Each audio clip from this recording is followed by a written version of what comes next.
Маш, что не успевай! Я вести тебя, багаж ninja sub control.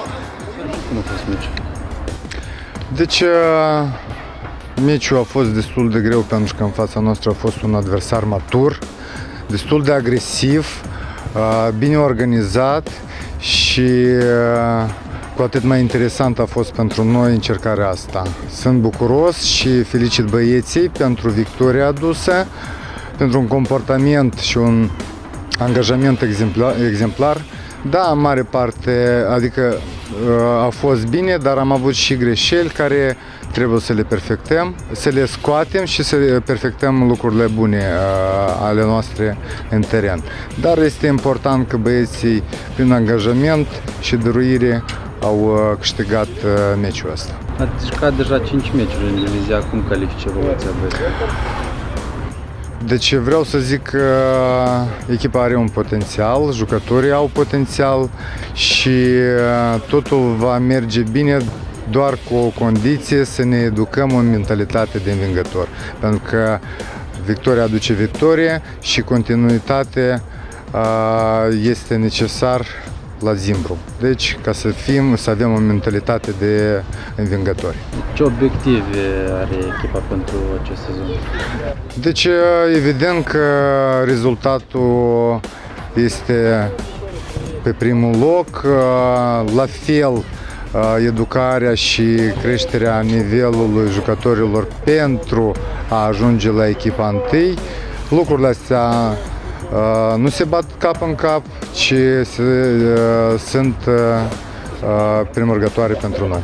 Da, dar un obiectiv anumit este pus, locul 3, de exemplu. Deci nu este fixată anume poziția în clasament, dar sunt convins că se așteaptă de la noi să fim în fruntea clasamentului. Și în principiu asta și se pune ca scop în fața noastră. Din jucătorii echipei a doua, cine poate face pasul spre prima echipă? Deci vreau să zic că orice jucător poate ajunge la prima echipă. Totul depinde de ei, de munca zi de zi, de cum se impun ei în joc, cum își organizează viața în afara terenului și cum se concentrează de a crește. Care este relația asta cu noul antrenor Lev Kubărev, dacă s-a consultat cu tine referitor la jucătorii echipei a doua? Cu dumnealui avem tot timpul discuții constructive, evident împărtășim părerile noastre ceea ce privește calitățile sau nivelul acelui jucător sau altuia din Zimbru 2 și rămâne la decizia lui anumite lucruri, cum este convocarea la antrenamentele în cadrul Zimbrului 1 sau chiar la convocarea la meciul din campionat. Lotul echipei a doua este unul stabil, vor mai apărea noi jucători? Deci căutăm să selectăm jucători care ar avea un potențial să ajungă la Zimbru 1. În această direcție se lucrează și desigur că în orice moment pot veni jucătorii. Acum urmează o pauză pentru Zimbru 2. Aveți planificate careva amicale?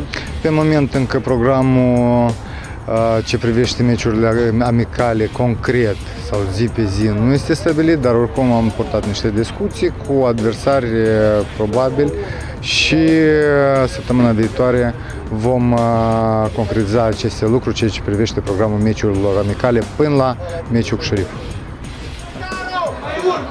23, Videață, 26, Spătarul!